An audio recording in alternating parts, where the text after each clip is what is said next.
They didn't see her medals. They didn't hear her title. They saw a black woman on the phone and decided she was a threat. But when they threw General Naomi Ellsworth in cuffs outside that gas station in Louisiana, they didn't just make a mistake.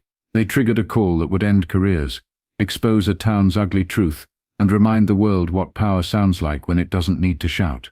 Louisiana. The two-lane road stretched quiet and cracked through fields of tall grass and leaning fence posts. Naomi Ellsworth drove with one hand on the wheel, the other resting on the edge of the console, tapping lightly in time with the faint hum of the engine. No sirens, no convoy, just a silver rental with government plates, and a woman who'd seen more combat than most would ever read about. She didn't need an escort. Not here. Not for this. Just a confidential debriefing at Barksdale Air Force Base, a place she knew well, a place that knew her name. Naomi had done this route before. Fly in quiet, drive in quieter, keep the profile low and the mission tighter. She wore jeans and a plain green jacket. Nothing flashy, nothing that said 4-star general. Her short twists tucked neatly under a dark ball cap. No ribbons, no boots, no fanfare. That's how she liked it. The sun pressed low behind scattered clouds, heat rising off the road like breath. Louisiana moved slow in the afternoon. Cows in the distance, faded signs leaning into the wind, porch swings creaking without rhythm. Towns like Mosswood barely whispered when you passed through them. Most people didn't even remember doing it. But Naomi noticed things. A truck parked just off the ditch line with two men tossing empty cans into the bed. A gas station ahead with a crooked sign, Kelly's Fuel and Food, half-lit letters clinging to a rusted pole. And her phone, her secure line, dropping signal fast. She squinted at the bars.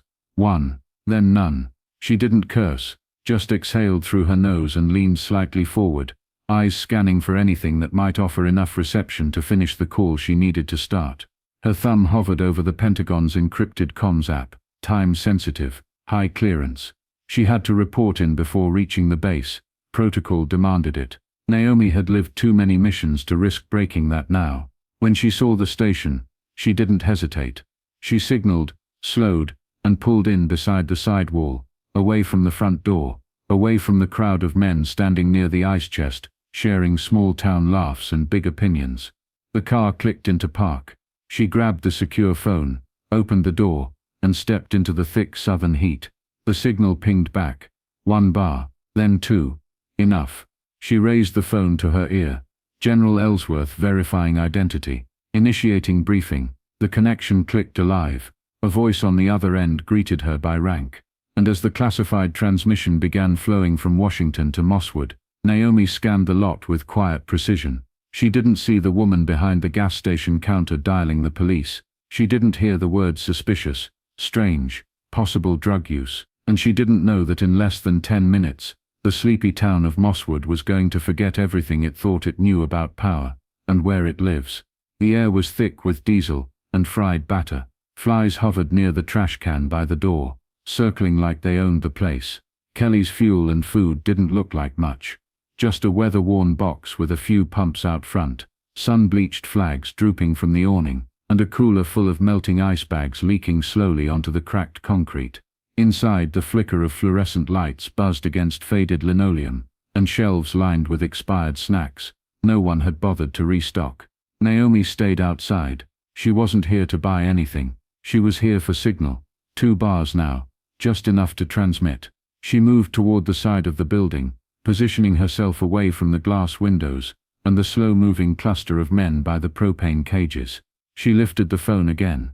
Proceeding with secure relay, she said quietly. Across the line, the voice responded in kind. Coordinates, movement orders, a reallocation of resources Naomi was overseeing personally.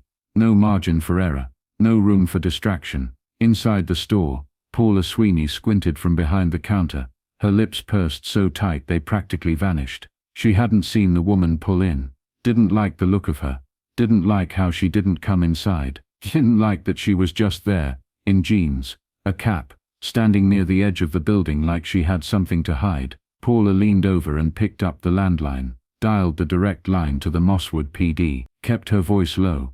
Yeah, we got a woman out here by the side of the station. Real suspicious.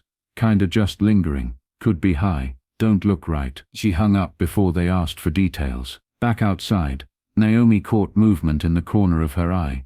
Just a young man coming out with a slushie, barely glancing her way. She shifted her stance, careful to stay in the shade, listening intently as the Pentagon officer relayed intel updates tied to international movement. Naomi repeated back the confirmation codes. She was focused, fully in command. But across town, a cruiser was already pulling out of the station garage. Another one close behind it. 2 officers, half bored and overconfident, now driving toward the woman they hadn't met, but already decided something about. Naomi checked her watch. 6 minutes before she needed to be back on the road. 6 minutes to finish the briefing. 6 minutes before Mosswood stopped being forgettable. She didn't flinch when the sirens cut through the air. Didn't react when the gravel cracked loud under spinning tires. She just ended her sentence. Orders received. Preparing next update. And placed one hand lightly on the roof of her rental car, the other still holding the phone, as the flashing lights rolled into view. Because in her mind, this was still routine. But for everyone else about to make a mistake, they were seconds away from a lesson that would echo across the country. Naomi's voice remained steady. Calm. Controlled. The kind of calm that came from years of training, disaster zones, war rooms, blackout drills. You learned to keep your voice low, even when the world cracked at the edges. Confirming satellite relay. Authorization code. Alpha Bravo 04. The line crackled faintly, then steadied.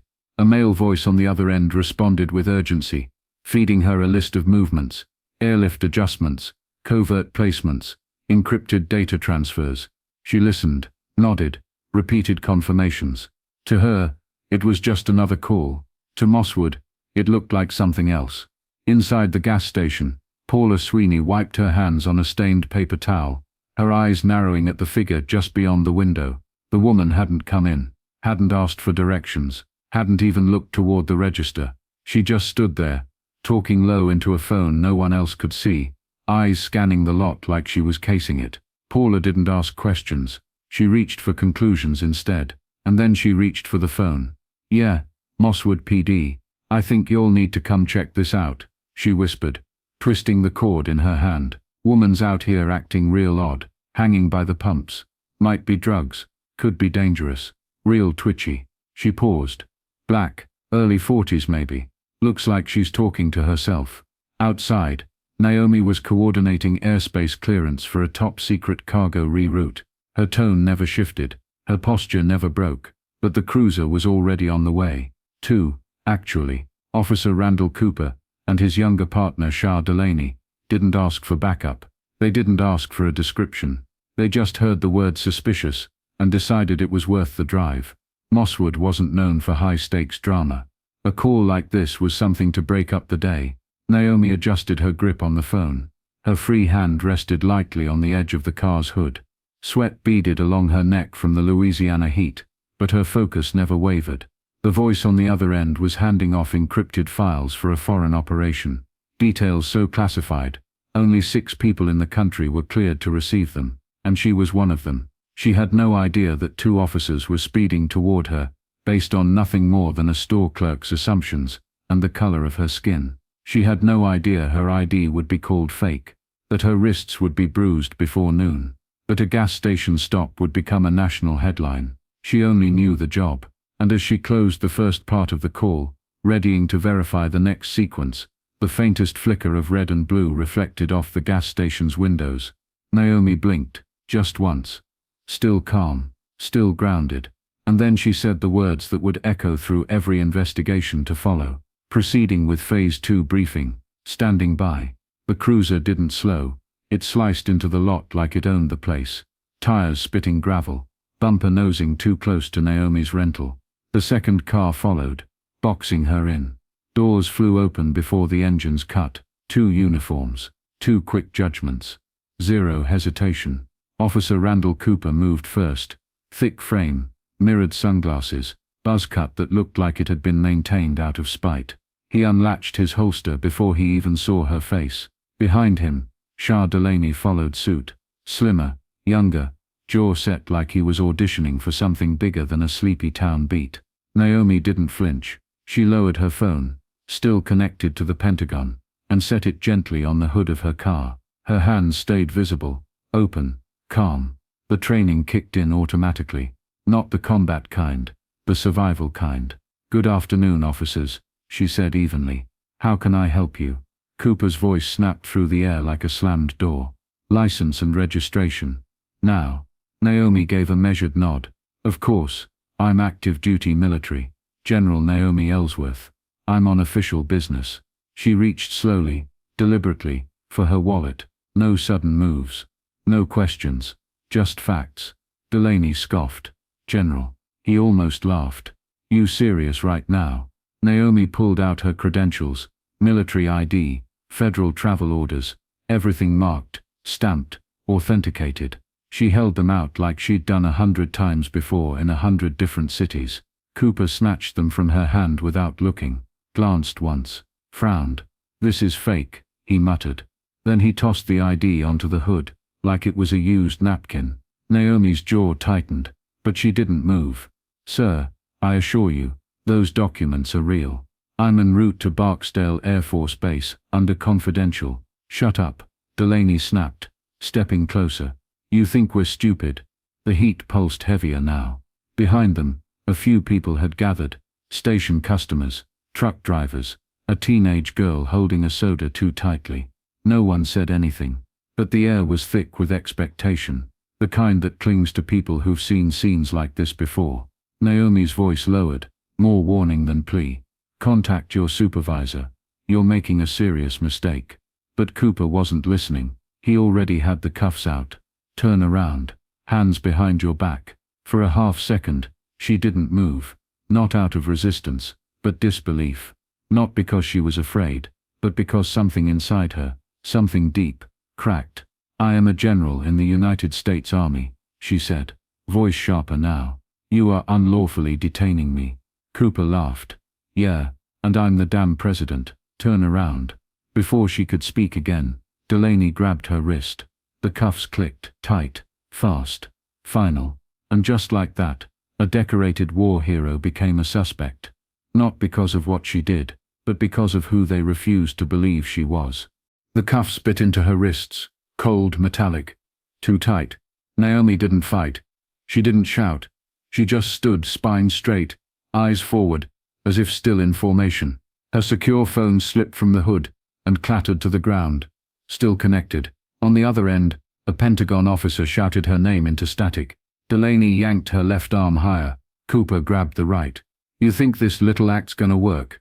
he said, dragging her a step backward. "We've seen it before. Fake IDs, fake stories."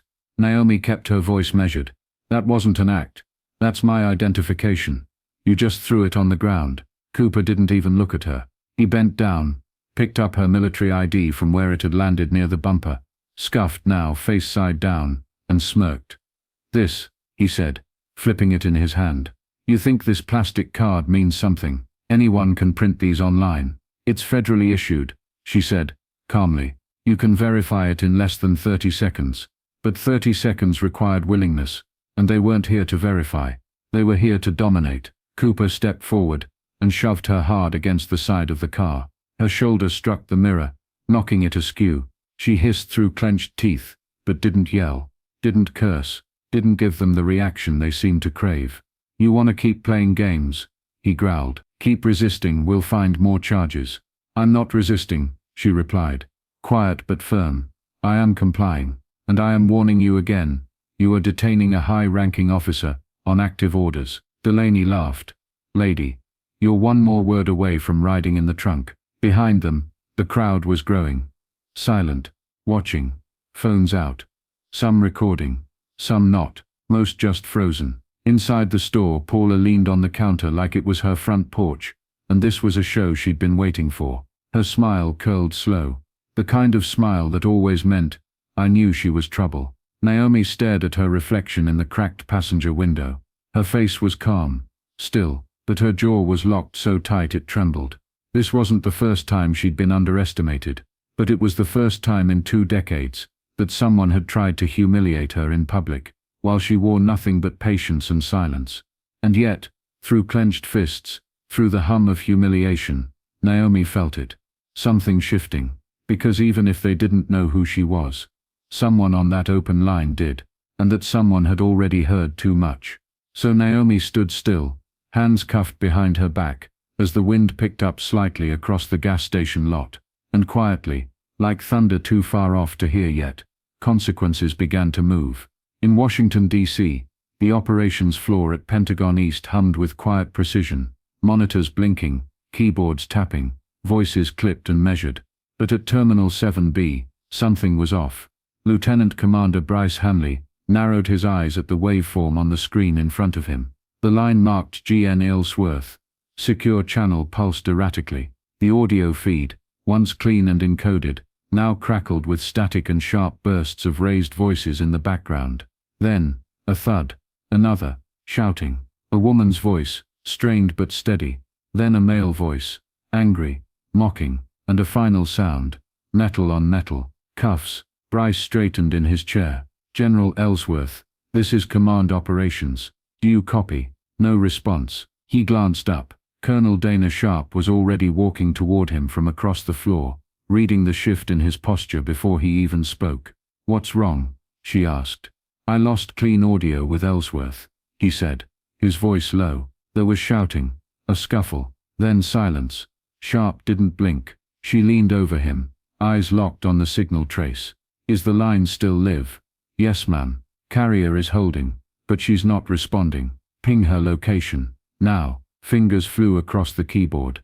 The map zoomed in from national to regional, digital pins blinking across the southern states. Then there it was. A small red dot glowing just off Highway 171, Mosswood, Louisiana. Barely a speck on the satellite feed. Definitely not Barksdale. She's not at the base, Bryce muttered. I can see that, Sharp said tightly. Get Barksdale security on the line. Patch through to JAG, and get me an open channel to Civil Affairs. Ma'am, she's either been detained, or compromised. Either way, we're moving. A beat of silence passed between them. Thick, sharp, humming with tension. Then Sharp's voice dropped to a command pitch. Someone just put hands on a 4-star general mid-briefing. If that's not an international incident yet, it's about to be. Across the room, the energy shifted. Phones rang. Screens lit up. People leaned in with a sudden urgency, usually reserved for live battlefield surveillance. Civil rights oversight requested immediate context. Defense legal support signaled standby. The Joint Chief's assistant pinged twice. Bryce kept his eyes on the map. Still no movement. Still at the same location, he said. Signal degradation is climbing. She might be outside. Or she was knocked down. Sharp finished for him. Neither of them said the next part aloud. That a general could vanish in her own country. That the uniform didn't protect you, if people refused to see it. Sharp stepped back, jaw locked. Tell Barksdale we're deploying security. Full emergency protocol. Yes, ma'am. Back in Mosswood, a cracked phone lay buzzing against pavement, and the weight of a mistake was already making its way south. Fast, official and unstoppable. The cuffs were still on when the first black SUV turned off the highway. It came fast. Too fast for a civilian vehicle, tires hissing against sun-baked asphalt, grille glinting like a blade. Then another behind it. Then two more. All black. All silent, except for the thunder of their arrival. Naomi didn't lift her head. She didn't have to. She knew that sound. She'd heard it in war zones, in evacuations, in midnight movements no one talked about. It was the sound of protocol waking up. Delaney noticed first. His grip on her arm faltered for a beat, as the convoy veered into the lot. Cooper followed his gaze, and for a moment the smirk on his face slipped. The SUVs fanned out like a drill team. One to the exit, one to the far pump line, two near the station doors. The lead vehicle didn't wait for a full stop, before the doors flung open. Military boots hit the ground in rapid rhythm, surrounding the scene with silent precision. No sirens, no shouting, just presence, the kind that didn't need an introduction. Lieutenant Colonel Darren Mosley stepped out last.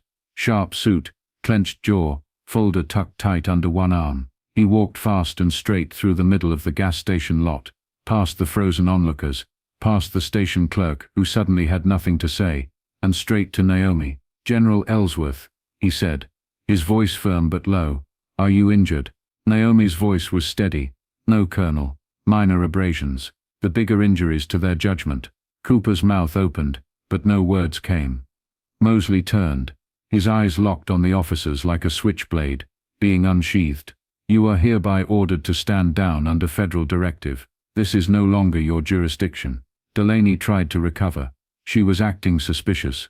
She didn't identify herself. She handed you military ID. Mosley cut in, calm as concrete, and you threw it on the ground. The silence cracked. Behind Naomi, one of the security detail stepped forward, unlocking the cuffs with quick, practiced hands. She didn't rub her wrists. She didn't flinch. She just straightened her spine and turned to face both officers. No rage, no theatrics, just clarity. You're going to regret this, she said, quiet, like a promise. Delaney stepped back. Cooper looked at the ground. Mosley raised a hand and gestured toward the vehicle. Naomi walked without pause, climbing into the back seat, as the other Air Force personnel shielded her from view. As the door shut behind her, the convoy repositioned in seconds. A beat. Then the engines roared to life. From the curb, the townsfolk watched in stunned silence as the black line of vehicles pulled away, leaving behind two officers, a shaken clerk, and a lot that no longer felt like theirs.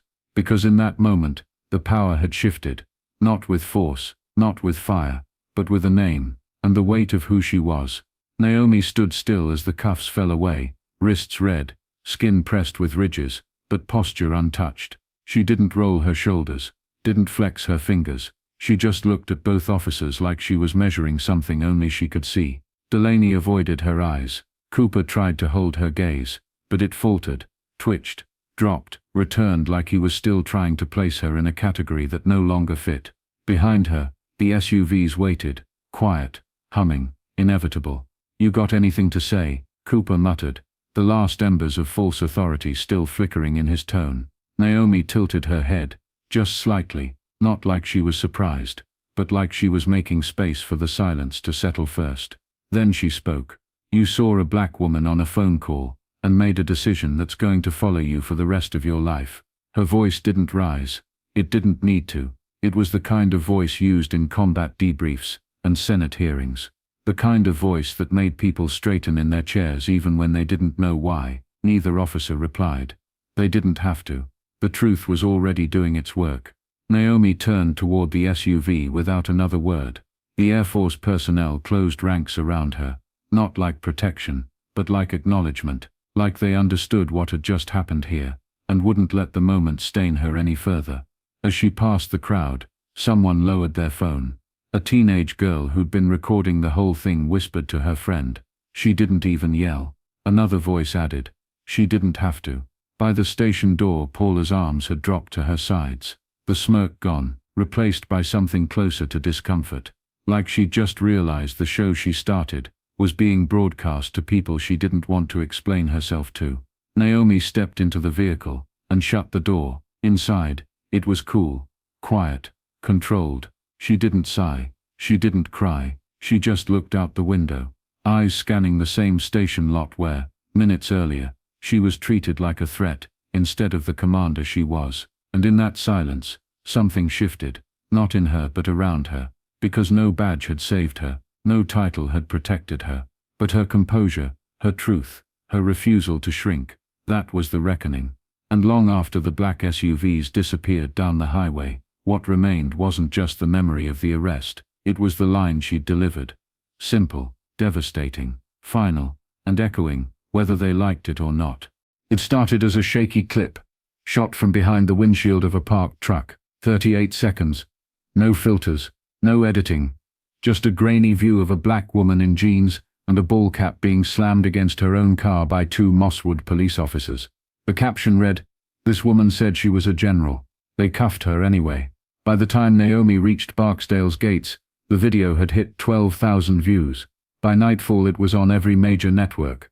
Cable anchors paused between stories to replay the footage, zooming in on the moment her ID was tossed to the pavement. Slow motion on the wrist twist, a freeze frame on her face, calm but visibly swallowing humiliation. Analysts dissected her every word, but the silence between them spoke louder.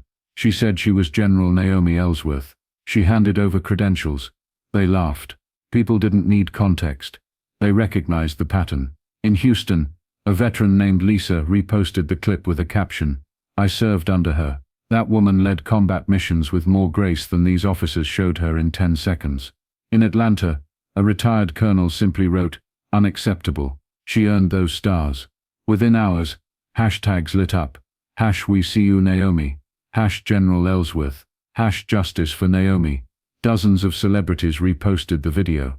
Civil rights organizations launched petitions. Active duty military personnel, normally silent on public issues, posted uniformed pictures with the words, "I stand with General Ellsworth." The Pentagon issued a formal statement by dawn. An internal investigation is underway. But the streets were already louder. Outside Mosswood City Hall, people began gathering. First 10, then 50, then hundreds. Local news struggled to keep up. Back at the station, Paula locked the front door before noon, drawing the blinds even though the sun was still high. Inside the Mosswood Police Department, the phones rang non-stop. Reporters, lawyers, veterans groups, even foreign journalists asking, how does this happen to a 4-star general in her own country? Cooper and Delaney were nowhere to be seen. Their names had leaked. Their faces now paused mid-frame across social feeds, frozen in time as the men who grabbed the wrong woman for the wrong reasons in the wrong era. Because this wasn't just a clip. It was a wound reopened. It was every time someone said, "You're overreacting," finally proven wrong. And in a country exhausted by quiet discrimination and loud denial, Naomi's silence in that video cut through the noise. Not just because she was someone powerful, but because they didn't believe she was. And now the world did. The podium was plain. No flags flanking it. No dramatic music. Just a row of microphones. A silent crowd. And the summer heat rising off the pavement outside Barksdale Air Force Base, like a second heartbeat. Naomi stood behind it in full dress uniform. Dark blue jacket pressed to perfection. Ribbons glinting like hard-earned reminders across her chest. Her hair was tucked beneath a service cap.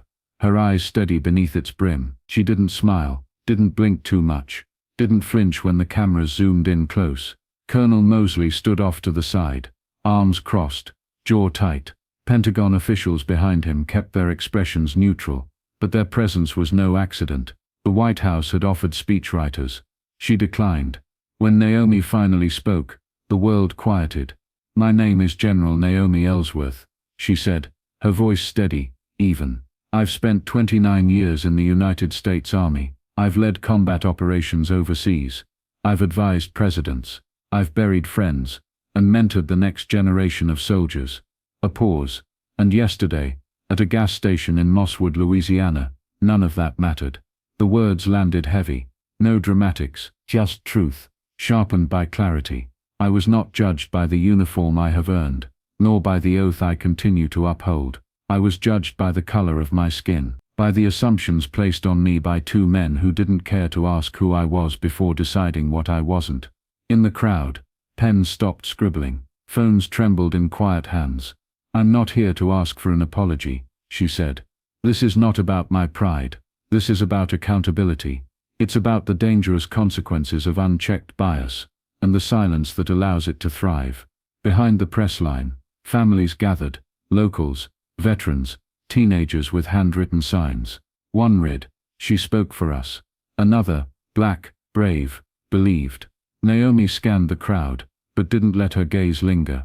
Her message wasn't just for them. It was for every unseen face watching from living rooms, break rooms, dorm rooms, people who had been dismissed, degraded, denied dignity, without the benefit of a camera. "I refuse to be silent," she said, her voice rising just slightly. "Because silence is where injustice grows strongest. And I didn't spend my life fighting for freedom overseas to be stripped of it at home." She didn't wait for applause, didn't pause for validation. She just stepped back, gave a single nod to Mosley, and walked off the platform with the same deliberate pace she always had. But something had cracked open, not just in a town, not just in a department, in the country. And this time, it wasn't a protest. It was a reckoning in a uniform. The spotlight didn't leave Mosswood. It scorched. Within 48 hours of the press conference, the town's police department wasn't just under scrutiny, it was under siege. Not by mobs or marches, but by facts, records, archived reports. but had once been filed away in quiet drawers, and never meant to see sunlight. Officer Randall Cooper, 6 previous complaints, 2 for excessive force, 1 for profiling. All inconclusive, all buried under the same rubber stamp language, internal matter addressed. Shaba Delaney, less history, but enough. A body cam deactivated mid-stop. A complaint from a black teenager, ignored after he couldn't provide sufficient evidence. Now those files weren't just evidence. They were headlines. News vans lined Mosswood's main street. Reporters grilled the mayor, the city manager, the newly sweating police chief, who stumbled through a press statement about miscommunication and heightened tensions. No one bought it. Every word Naomi hadn't said at the gas station now echoed through the public record. A federal investigation launched by the DOJ. Civil rights attorneys from New Orleans filed formal complaints. The Pentagon's Office of Inspector General released a rare statement, unacceptable at every level. Even the governor, usually cautious, called the incident a disgrace to every service member past and present.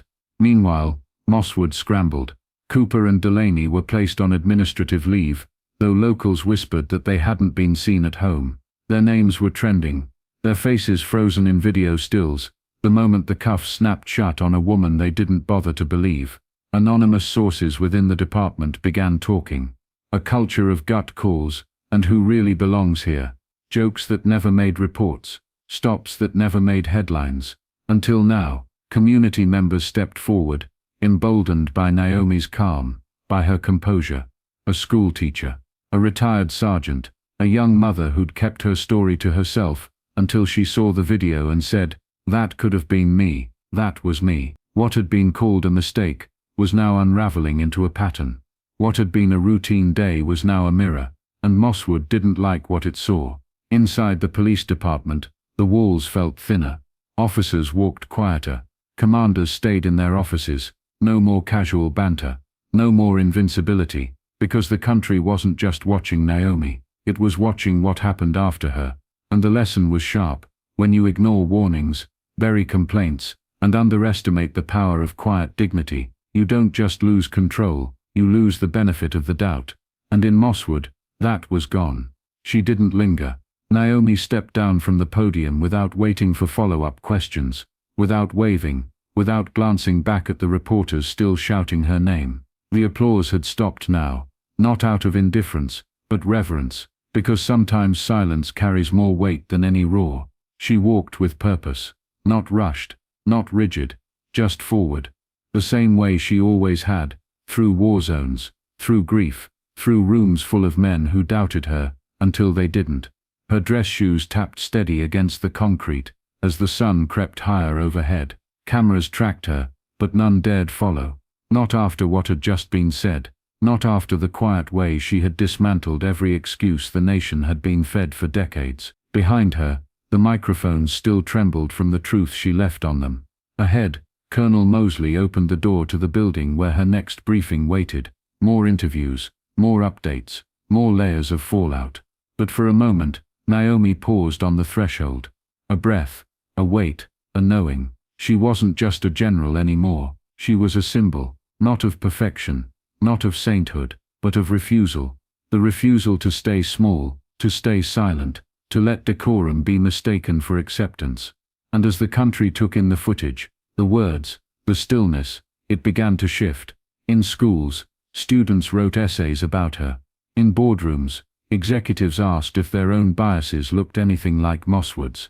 In precincts, officers sat through new mandatory briefings, some grumbling, some listening, and in living rooms, families watched together, wide-eyed and quiet. Because Naomi didn't scream, she didn't crumble, she stood, and in doing so, reminded everyone watching that sometimes the strongest protest is simply staying upright when someone tries to shove you down. Later that night, alone in her quarters, she sat on the edge of the bed and removed her cap. Her shoulders ached. Her wrists still bore faint lines. Her phone buzzed with more messages than she could read. Offers to speak, to lead, to run for something. She wasn't thinking about any of that. She was thinking about the girl in the crowd, holding the sign that read, "She spoke for us." She was thinking about the officer who hadn't believed her name. And she was thinking about the next person who might not have a convoy of black SUVs coming. Naomi leaned forward, laced her fingers, and whispered what she knew to be true. This isn't the end, it's the beginning. Because the walk forward doesn't start with parades. It starts with one step, then another, and a country finally listening to the sound of boots that will no longer wait quietly in the shadows. When silence becomes survival, and dignity becomes defiance, what do you stand for? If General Naomi Ellsworth's story moved you, don't scroll past it. Share her truth.